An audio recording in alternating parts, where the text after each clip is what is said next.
Hello and welcome to the Shotgun Sportsman, a podcast about handgun hunting brought to you by Handgun Hunters International.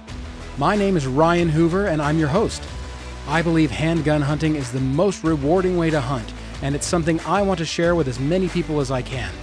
If you are at all interested in getting your own game meat, I want to challenge you to a way of hunting that is good for both your spirit and your body, so you can become the confident, self-reliant person you were meant to be.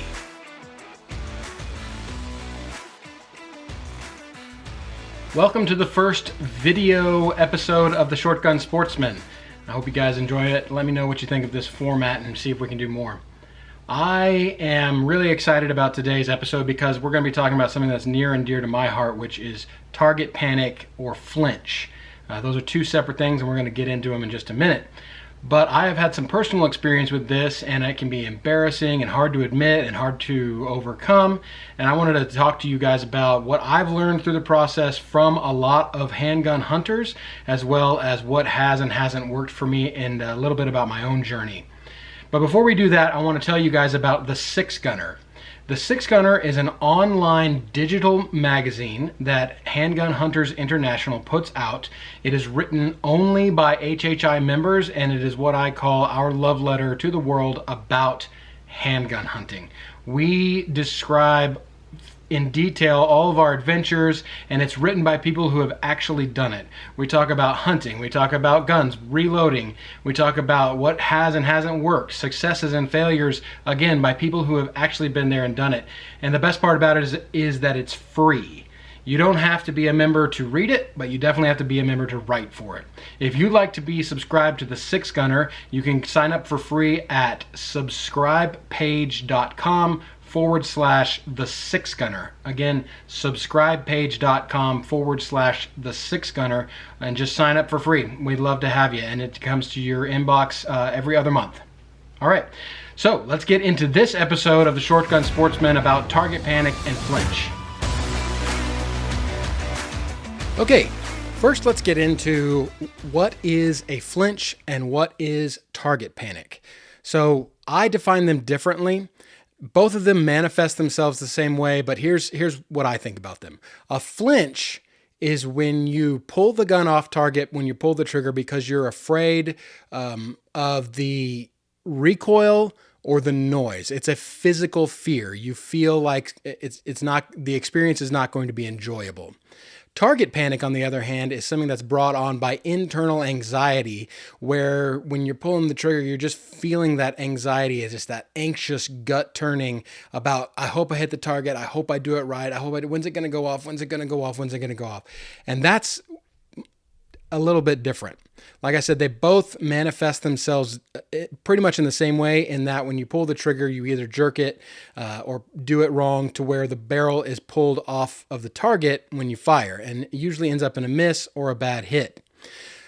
Personally, I have suffered more from target panic. This is due to some anxiety that I've experienced in my life, and it came about with some external circumstances that I was facing about 5 years ago or so, just going through a stressful time in my life.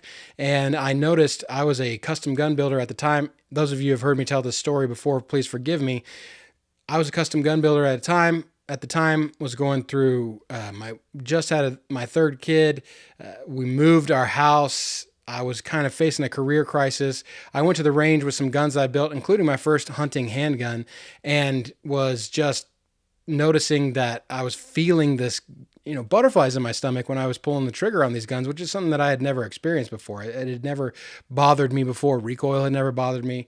And so, it was one of those gut checks. Like, what is going on? Well, that led me down a long path of mental health improvement for myself, which I'm a big advocate of. Quickly, I'll just say, we say we go to a gym to improve our physical health. Why don't we figure out some sort of gym to improve our mental health?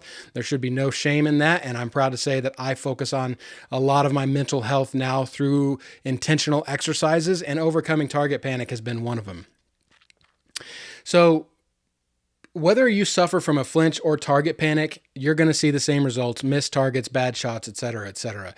And I also want to say that some people don't suffer from this. Majority of shooters, especially handgunners, are going to encounter some sort of flinch or target panic at some point in their shooting career, from my experience, because it can be an inbuilt thing. It could be something that you have when you start shooting, or it could also be something that happens after you've been shooting for a while. An event like what happened to me, an event causes it to happen. Or, I've seen a flinch develop in people who are trying to shoot a really heavy recoiling gun too much, and they just become so fatigued that they don't have the presence of mind or the physical wherewithal left after a shooting session to be able to apply the fundamentals, and they start jerking the trigger, and that can lead to a longer term flinch.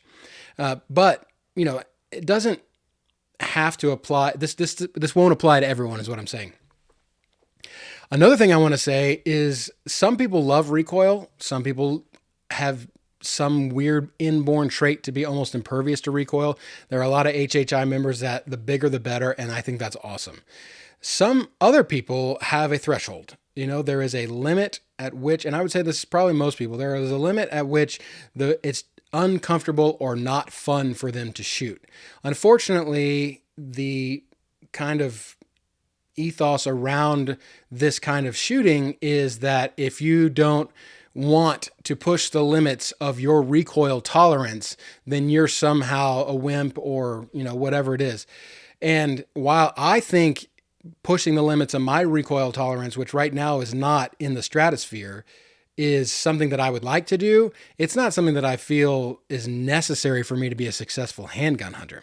By all means, if you want to go that route, go for it. And also, if you're in the handgun hunting community, expect a little bit of gentle ribbing from some other members, I'm sure, about going after some of those bigger calibers.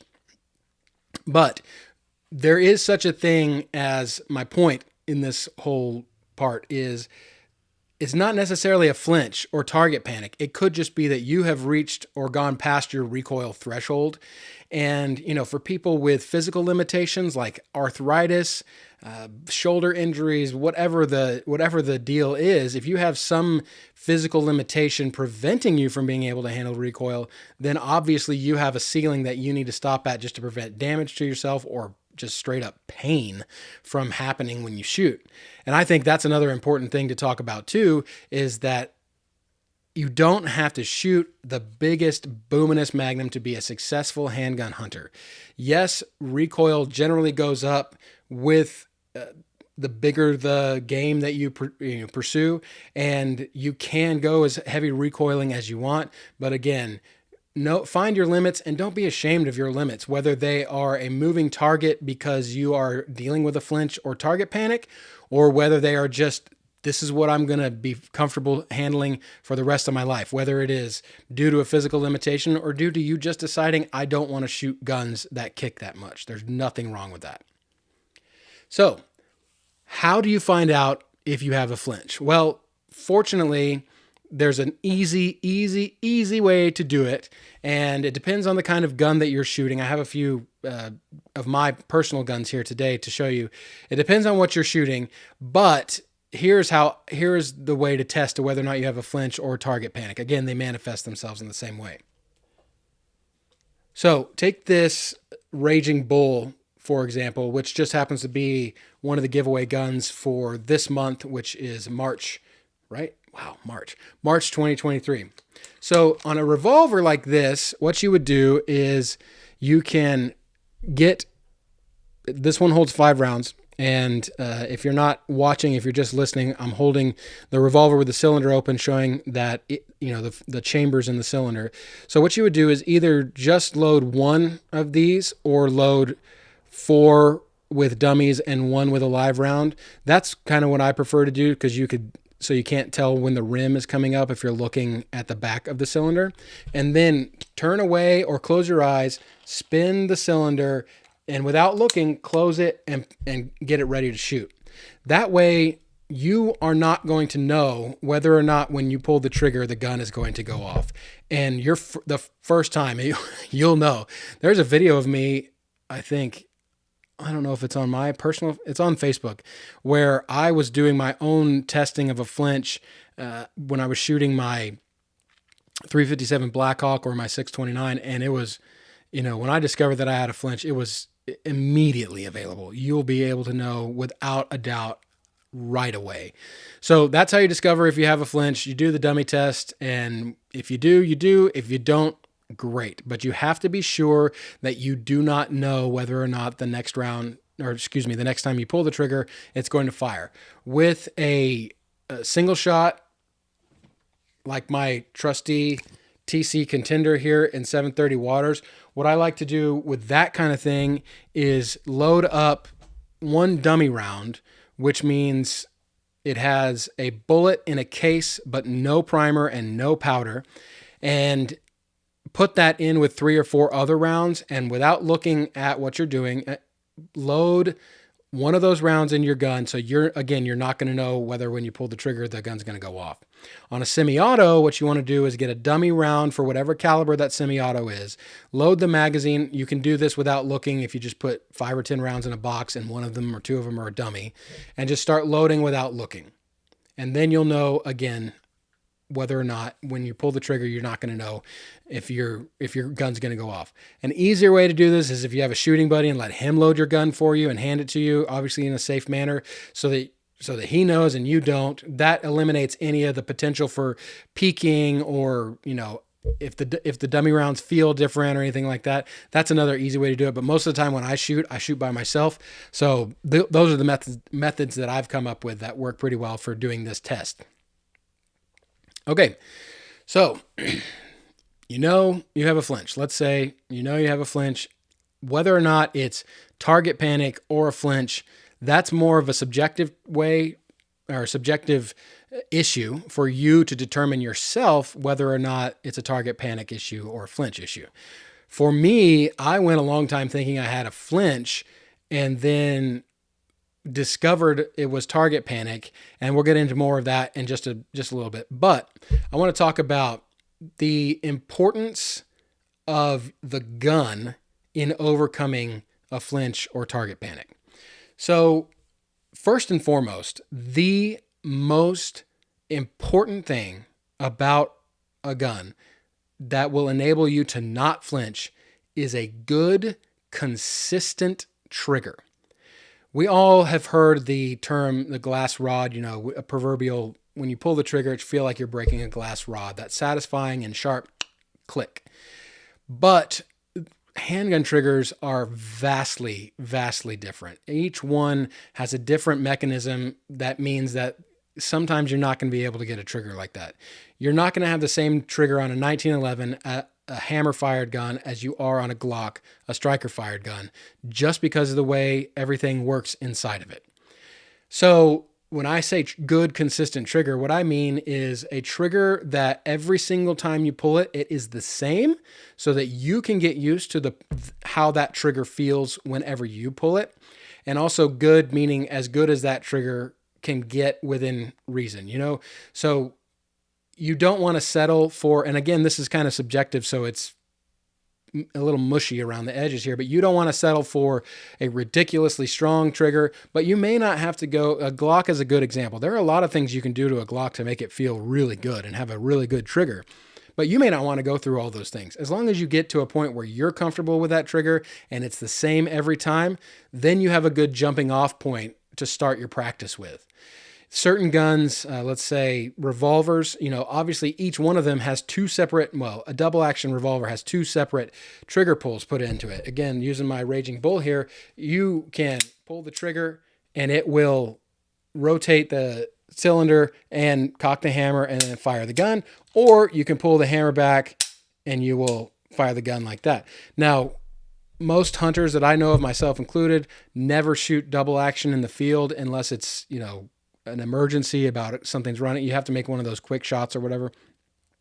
It does pay to practice both triggers, but usually your single action trigger is going to be good. And I always focus on that when I'm trying to work on my target panic or my flinch.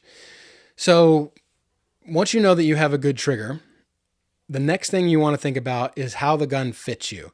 Again, very subjective. If you know anything about shotgun shooting, you'll know how important gun fit is. And everybody's hands are different. Small hands, big hands, long fingers, short fingers with the same size palm, all kinds of different hand shapes. That's why when you have custom grips made, a lot of grip makers have you send them a tracing of your hand, and they make the gun grips to your specific hand, which I think is a worthwhile endeavor for anybody who needs grips that fit them. So you're going to have to discover yourself which gun fits you best. Here's a good example for me. This is another one of our giveaway guns. This month we're doing you get to choose. This Ruger Blackhawk 41 Magnum, has what they call the plow handle on it. And this gun is fantastic. I love this gun. I don't shoot it very well. I don't shoot a plow handle as well as I shoot a Bisley grip. And I don't know if that's because I have more experience with the Bisley grip or just the way my hands are. I don't know. It's just a feature of the way I was made and something that I found out. And that's why that gun is actually a giveaway gun, because I upgraded to a Bisley so that I could have more comfort when I shot. Grip, here's another couple examples. I know a guy, everybody talks about the Bisley on the BFR, the Bisley grip for the Magnum Research BFR. And it does feel great. I've felt it. I don't have a lot of experience with the BFR, but the Bisley I think is a good feeling. This guy does not like it. He says the Bisley grip just does not fit him as well as a Freedom Arms plow handle or a standard grip. So totally different. His experience is different from what most everybody else has told me about that Bisley grip. And so don't take anything for granted when you hear something from somebody about how good a grip feels, because it's going to be different from everybody, for everybody.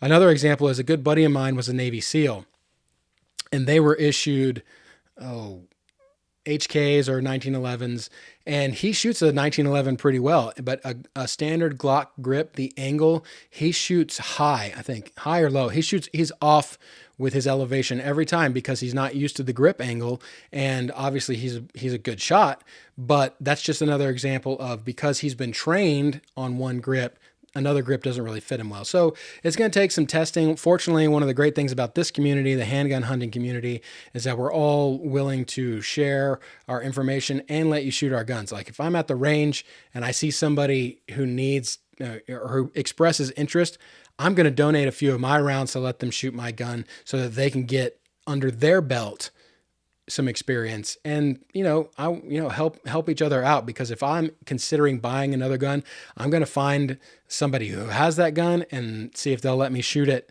so that I can decide whether or not it's going to fit me or what I like about it, and whether I'm going to have to upgrade the grips. And that's another thing about fit. Sometimes it's the gun. Like with a Glock, there are certain things you can do to change the grip. Actually, there are a lot of things you can do, but it usually is going to have to go to a gunsmith or somebody who can do that kind of work, because you have to really adjust the frame, because the frame is a monolithic piece. But with a lot of guns, you can just change the grips and you'll adjust the fit of the gun to you. Now, one last point I want to mention about whether or not the gun fits, it's going to be how you grip the gun. Be sure that you know, and this goes into fundamentals, which I'm going to talk about in a second. Make sure you know how you're going to grip the gun. There are several different ways to grip a gun. Find one that works best for you and practice until it becomes second nature.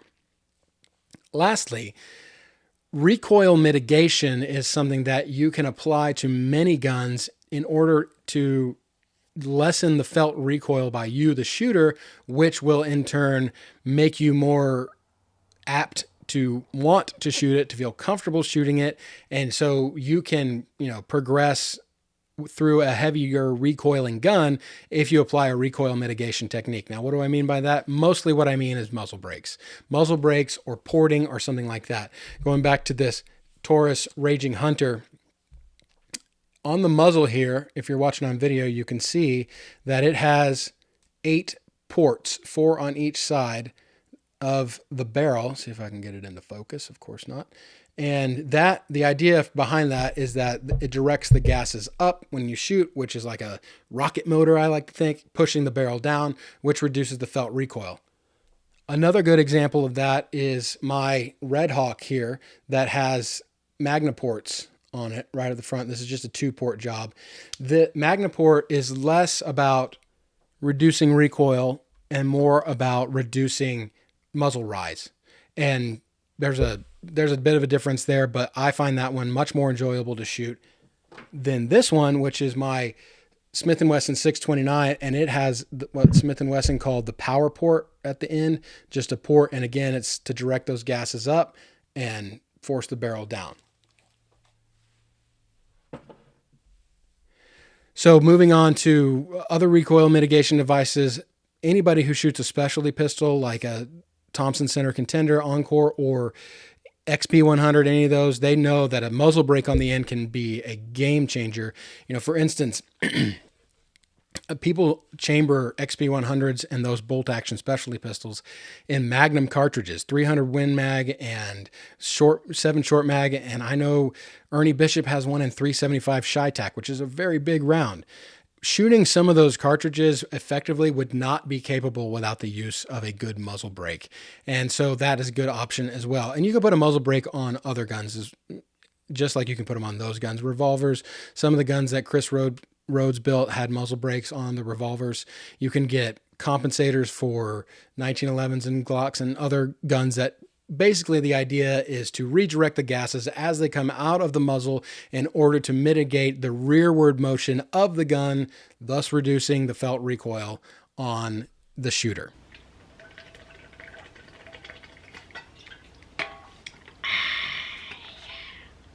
Okay. So you've got your gun, you've got a good starting place to get over the flinch that you've discovered you have. And the next thing you want to make sure is that your practice, well, my wife always says, practice doesn't make perfect. Perfect practice makes perfect. And what she means by that is you have to practice the right way in order to accomplish your goals. And when we talk about shooting, the right way to practice is by drilling your fundamentals so that you know that you're doing things the right way. Now, your fundamentals, everybody kind of knows what they are: grip, trigger press, sight alignment, etc. And these are not things that you have to be really good at in order to start reducing your flinch or getting rid of your target panic. But these are things which should always be in your head, that when you are practicing, you focus on them to make sure you're doing things right. You have two benefits from that. One, if you're getting over a flinch, then you are automatically required to practice more. And that is good, because everybody should practice more than they actually do, in my experience. And the second one is, if you're focusing on your fundamentals, that leaves you less time, that leaves your brain less margin to focus on your flinch or the anxiety caused by your target panic.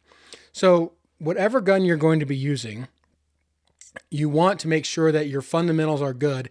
And I always do that by kind of breaking it down. I'll take, this is my flinch buster right here, my Ruger Mark III target pistol. I will always break down, this is just how I do it. Of course, everything I talk about is just how I do it. And if it helps you, great. And if it just gives you an idea of how to figure out your own way, that's great too. And if it doesn't help you, then you've eliminated a way that you don't need to try. So what I do is I will start with just kind of a visual inspection of how I'm interacting with the gun, how my hand is interacting with the gun first. So I'm going to look, how am I gripping it? Where is each finger going to be? Where is my trigger finger going to be in relation to the trigger? Then once I have that down and I like that, I'm going to say, okay, where's my support hand going to be? How is that going to be? And I look at it to make sure that I know where each part of my hands are indexed on the gun, because what you want is a repeatable process to be able to do this over and over again. Then I'm going to practice, my extension, how I'm looking through the sights. I want to kind of break down the process for myself so that I can have a way by which to judge whether or not I'm doing it consistent. The fundamentals are broadly true for everybody, but I am one of those people that use what works for you. If you can shoot in a way that is typically antithetical to what people would say is the right way to do, and it works for you, I'm not here to tell you that you're doing it wrong. But there also is a good basis of data for people who do this for a living, or for people who have had a lot of practice figuring out the best way to do things. So start there. Another thing that you want to do that I would recommend, this is just a little thing that I think is important is your balance, the balance of your grip between light and tight. So there is such a thing as too far one way, and I know it makes sense. So if you're holding onto a gun too loosely, obviously you're going to have less control over what happens when the gun recoils. However, you cannot control a gun's recoil, right? My 44 Ruger Blackhawk that I'm holding right here, this thing's going to do to a degree what this thing is going to do. And so there is a point of diminishing returns at which I am just gripping this thing so tight that all I'm doing is introducing fatigue and tension into my fundamentals rather than controlling the recoil. And for each person, it's different. You know, it is kind of a strength thing. Like, how hard can you squeeze something until you start shaking? And that's a good test. You know, hold it out and squeeze it. And if you start shaking, how long can you hold it there? Then you know you're gripping it too hard. Another thing is if you're gripping it too loose, one, like I said, the recoil is going to be the master of you rather than you being the master of the recoil, but also you are going to have less likelihood of having a repeatable grip on that gun. Next, dry fire. I cannot overemphasize the benefits of dry fire. A lot of times I have people ask me, well, isn't that bad for the firing pin, et cetera, et cetera?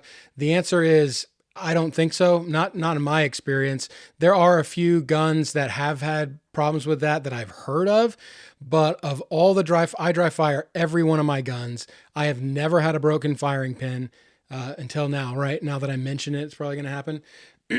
However, if you can get dummy rounds, that's always a safer idea to get dummy rounds because one, you're having a cushion underneath a firing pin to make sure that it doesn't break if for some chance it would. And two, if you get dummy rounds, they're clearly identifiable as dummy rounds, not live rounds, so that you and everyone around you can know that you are dry firing in a safe manner. One exception to this rule are rim fires. Rim fires are different in that the firing pin hits the rim of the cartridge, obviously, meaning that when there's no cartridge there, the firing pin can hit the edge of the chamber and start causing damage. So I don't dry fire rim fires.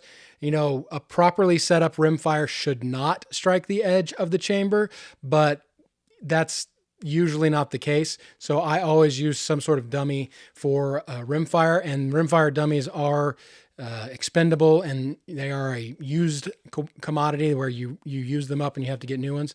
But it's worth it for the amount of training that you need to do with your dry firing. So dry fire. I always tell people, you know, you can do it while you're watching TV. You can do it. It doesn't have to be a special thing. You can do it at home. You know, a lot of times I will, because my guns usually are, you know, in a safe, high, secure spot, but I can walk by, grab one and, you know, make sure that it's safe, obviously, and then dry fire 10 or 15 times. And if I do that, it really adds up, you know? So dry fire. And if you have any questions about that regarding your specific gun, just reach out, because I was a gunsmith for 15 years and that's where my strengths lie, is knowing and how they work. So let me know and we can talk through it if you have a concern about that. Okay. The next one is, and I'm happy to say that on this podcast, it's been confirmed by all the experts that I've spoken with. Start with a 22 or a rimfire. 22 is the most ubiquitous rimfire.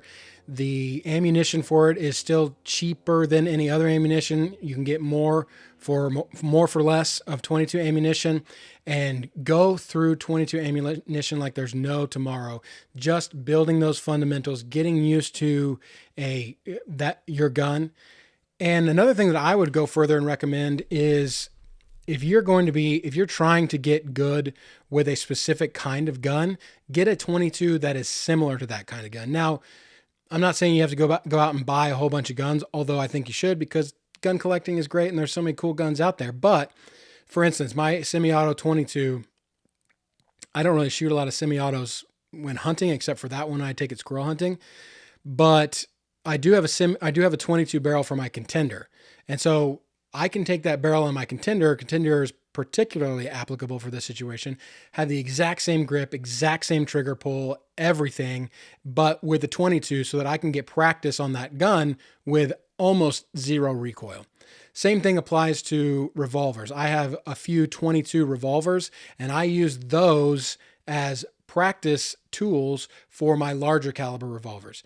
And there is no overstating how important practicing with a 22 is for developing your recoil tolerance, your fundamentals, your sight picture, how accurate. I mean, just it is the best. Everybody should own a 22 and practice with 22. As a matter of fact, to this day, even though I've come a long way in my target panic and my flinch, I start and end every range session with at least 10 shots of 22. Usually it's 10 rounds from the magazine of my Ruger, but it could be 2 cylinders out of my Smith & Wesson, or it could be 10 shots out of my Contender.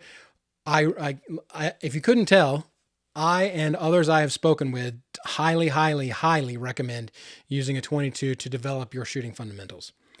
Another thing that was very beneficial to me, because like I said, I suffered mostly from target panic, which was the feeling of anxiety while pulling the trigger.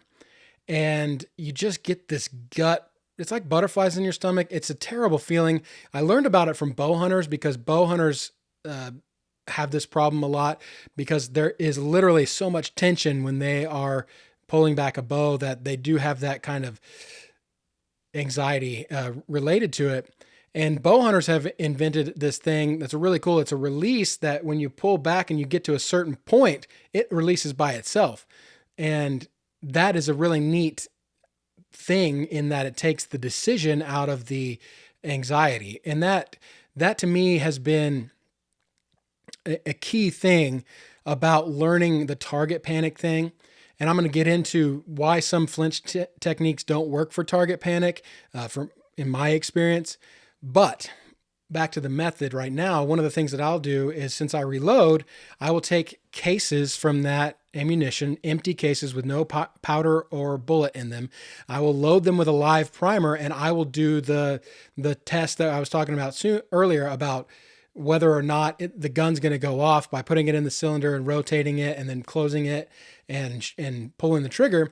And you can simulate the noise without the recoil, obviously still use hearing protection, but you can do that at home. You can do, I mean, maybe in the garage, not in the house, because it does have a little bit of residue.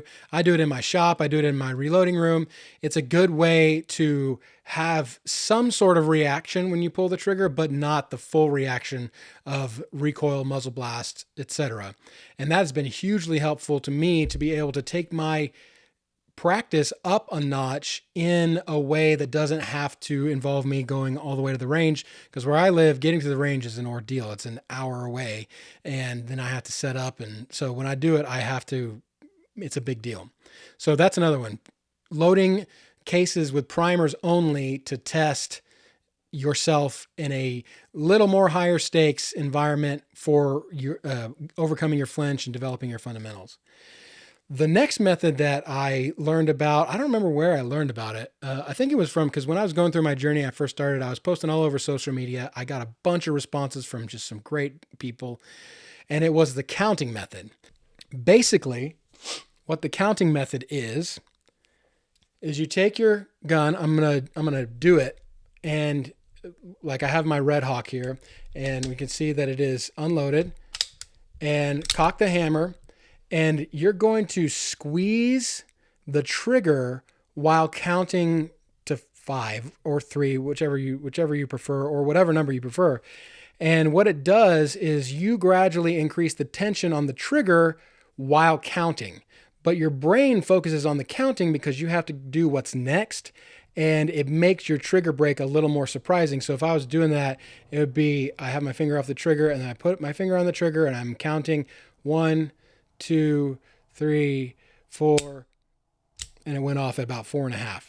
And then you never know when it's going to go off exactly, but you're counting, your brain concentrates on the counting, and it's easier to do than to explain, but that was one that was very helpful to me. Another one, like I mentioned, is the same test that you do for to discover whether or not you have a flinch or target panic is an exercise you can do on the range to get over your flinch or target panic. Now, this works better for some people than it does for others, but basically the idea is the same thing. You'll get one live round out of, let's say if it's a 5-round cylinder, you get 4 dummies in one live round. You load it in the cylinder, you spin it without looking, you close it, and then you run through all 5, or you run through it until you fire the round that's in there.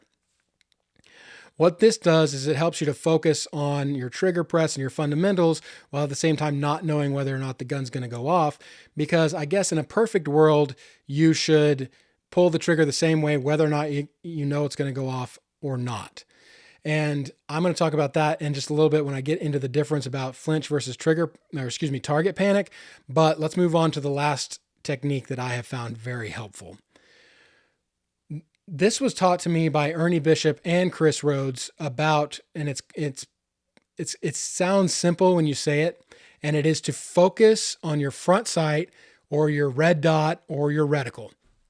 Basically, what you're going to do is, it's like I said, it's hard to explain until you experience it. You focus on, and it worked really well. Well, let me back up and tell you a story. I was having major issues with my target panic when I went to Y-Shot and Handgun Hunters competition in Wyoming the first time in 2021. And I knew that I was dealing with it, but I didn't want to, I wanted to face it and own it and go to do the competition. I did better than I thought at both competitions, even though I could tell, some of those competition or some of those shots, it was just like, oh, that was a bad one. But halfway through the second day at Y-Shot, I was shooting an XP100 loaned to me by Ernie Bishop with a scope on it.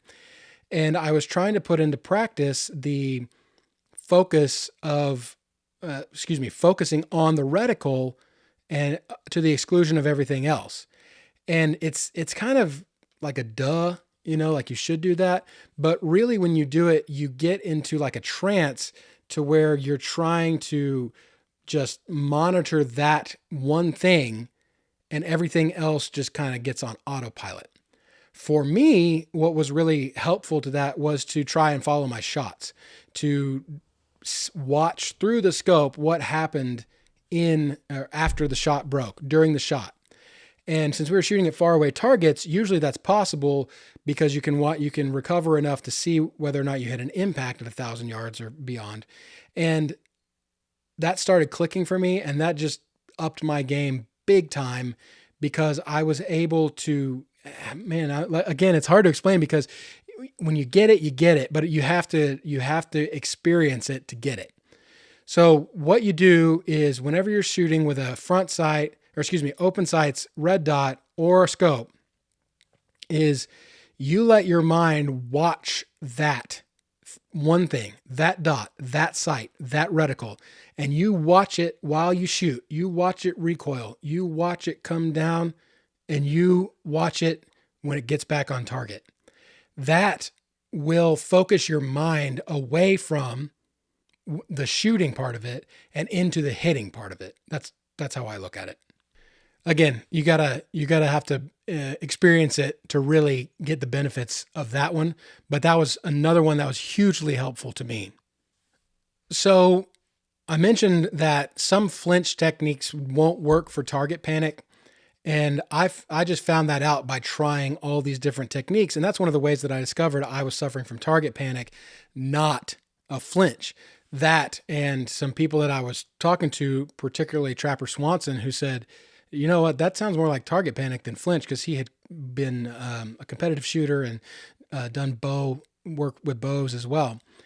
And so what I found, a couple of things. One, the test where you put one live round in a cylinder with all the rest of the chambers being dummies and spin it and close it, I found that was just increasing my anxiety because I didn't know, and that was just making me churn even more. I found for me, I did better if I did know whether or not the gun was going to go off or not, because that's part of the anxiety is any of the unknowns. If you introduce any of the unknowns, then that just enhances anxiety. So for me, I pretty much quit doing the the load one and the rest be dummies to practice. I think that's a good thing to do for some people. It just didn't really work that well for me. The other one that didn't work for me that I just forgot about, that I'm going to pause for a second to. The other one that didn't really work for me is a lot of coaches, and this has been true forever, talk about being surprised when the trigger breaks. And I've heard some coaches say this, and this is true for me, is I don't really do well if I don't know when the trigger breaks. I do well if I know exactly when the trigger breaks. And you get that knowledge through dry fire and through practice, but it's a strange combination for me of a pull of the trigger, a slow, steady pull rather than a intentional. It's not a jerking, but it is more of an intentional pull on the trigger rather than a just pull until it goes off. So for me, that was helpful to say, okay, I am going to pull the trigger now. So my brain and my finger and all my muscles worked in tandem to make an event that already caused me anxiety to happen exactly at the moment that I said it would, so that I took more control over it, which, as anyone who's suffered from anxiety knows, you taking control in your own head is one of the key tools that you have to battle anxiety. And so that was really, really helpful to me, especially when I started shooting my Contender in 730 Waters, which has become my favorite hunting gun. The trigger on that thing is around 2 pounds or maybe a little under. And I shot it enough and dry fired it enough that I got to know that trigger so well that I can tell you the split second it's going to go off. And so it's not so much a squeeze, surprise, it's gone off. It's more of a intentional starting to take up the slack. And then my brain says now, and I fire it. That was very helpful to me. Some people may be helped another way. I know people for whom anxiety is not an issue and they can automatically just go to the squeeze until it goes off. Whatever works for you, that's fine. And speaking of that, I want to go back to the whatever works for you. I want to be clear. All of this stuff that I'm talking about has been discovered by me through trial and error, and I just have come to my own conclusions about it, which is what I suggest you do.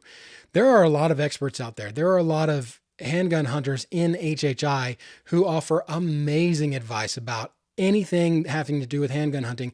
And most importantly, it's from people who have actually been there and done it.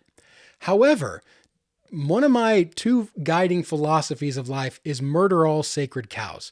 And what I mean by that is just because something has always been done a certain way doesn't mean that it always has to be done that way, or that that's the only way that will work for you, or that's even the best way that will work for you. So I encourage you, try. Don't ever give in. And if you can do that, you will discover what works for you. It may be the most common solution. You may find out that the most common solution to this problem actually works for you. And if that's great, and if that is so, great. If not, don't get frustrated that what works for everybody doesn't work for you. You may, like me, have to go on your own road and find what the best thing is. The most important thing also, after you've done that, is please share it with those of us who have suffered from this, which is most of us. If you've had an issue, flinch, or target panic that you've overcome, share your story. Don't be afraid to talk about flinch or anxiety. We're all humans here, in case you haven't noticed.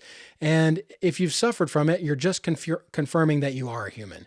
I know that some people struggle with this more than others, but that's just the way it goes. Okay, I hope that this podcast has been extremely helpful to you, because this is an issue that's near and dear to my heart. I am very passionate, if you couldn't tell, not only about handgun hunting, but also about talking about the stuff that nobody wants to talk about, as far as anxiety and our self-image about how good we should be at it. So I hope that you've gotten a lot out of this. If you suffer from target panic or flinch, I hope I've helped you down your road.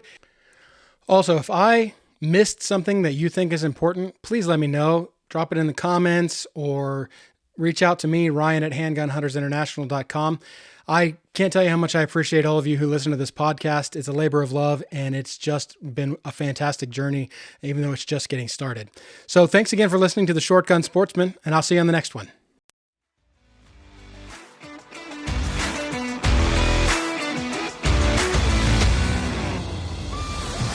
This podcast is produced by Handgun Hunters International. HHI is the only organization dedicated solely to supporting and growing the sport of handgun hunting. Membership gets you access to our great, well-moderated forum where friendly handgun hunters of all experience levels share stories and information from folks that have actual experience in our sport. We also host giveaways to our members of guns, gear, and ammo every month, and each prize is worth several times what membership costs. In addition to this podcast, we publish a free digital magazine, The Six Gunner, which is written exclusively by HHI members. If you are a handgun hunter or support handgun hunting in any way, you need to be a member of HHI. Join today at handgunhuntersinternational.com. Again, if you have any questions on how to get started in handgun hunting, please reach out to me at ryan@handgunhuntersinternational.com. If you think we deserve it, please leave us a 5-star review and don't forget to follow Handgun Hunters International on social media at Handgun Hunters INT. God bless and good hunting.